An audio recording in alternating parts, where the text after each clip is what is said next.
Welcome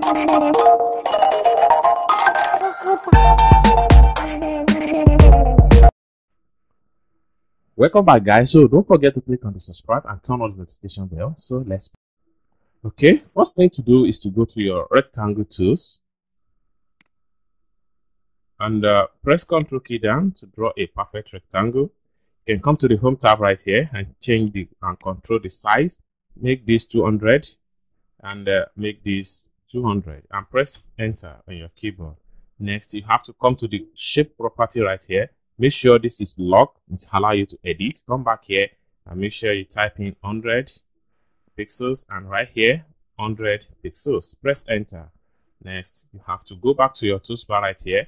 Select your contours. Then you come here. Make sure you choose inside. Then make sure this is 3 and this is 18. Once you're done, press enter key on your keyboard.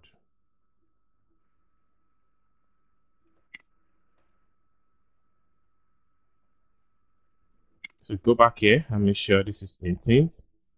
Good. Next thing you have to do is to press P to centralize. Okay. You can press Ctrl plus to zoom out, Ctrl plus to zoom out, then H on your keyboard to move to the move to. Next thing you have to do is to make a duplicate of this. For you to do that, just press Ctrl D and then press Shift key and drag. This allows you to resize the shape. Then you have to fall back to the shape here. Press Shift key and select this and press letter L. This allows you to align to left edge. And then you have to select this shape and take it to the top. And make sure it snaps to each of the line right here. Ctrl plus to zoom out. So we're able to see what we are doing. Then you have to press Shift key and select the big shape right here and letter L. This allows you to align perfectly. So next thing you have to do is to go back to your toolbar and select your pen tools. And you have to make use of your pen tool and you have to press Shift key down and draw a pen tool. Press Ctrl key to cut. You have to come here also. Shift key down and draw a perfect straight line and Ctrl key to cut. Next thing we need to do is to come down below here and make sure you look for your Smart Fill tools. Select your Smart Fill and then you start to fill some necessary area. We can start from here.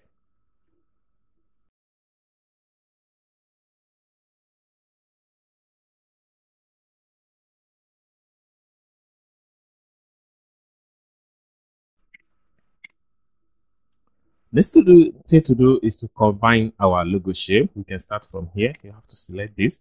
Press Shift key and select this. Shift key and select this. And then you have to come to the home tab here. Click on Word. Then Shift key and select this. Then you click on Word. Boom. So we have to start from here also. Shift key and select this.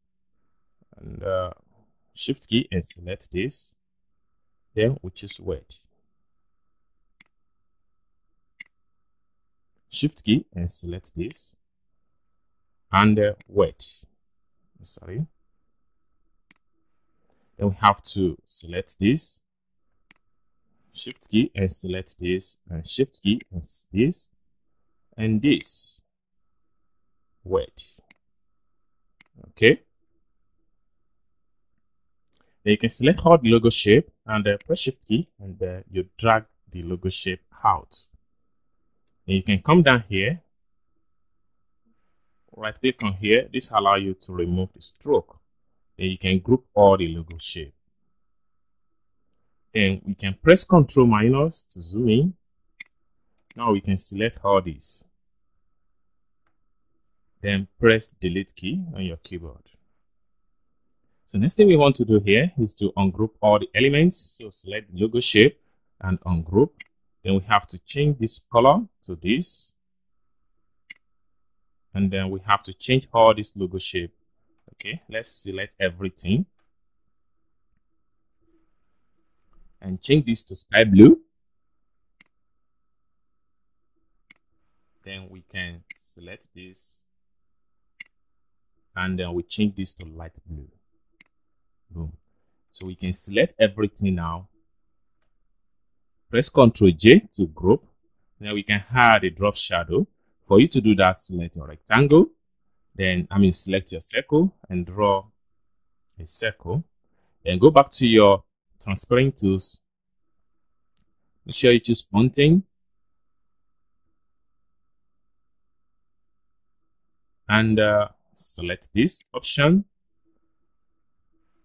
Then you can change the color. Then Control, select the shape, select the logo shape, right click, and then go to Other, Front Page. And you can fall back to the transparent shape and take it down a little bit. Boom. So you can press Shift key and select the logo shape and press letter C. So this allows you to align.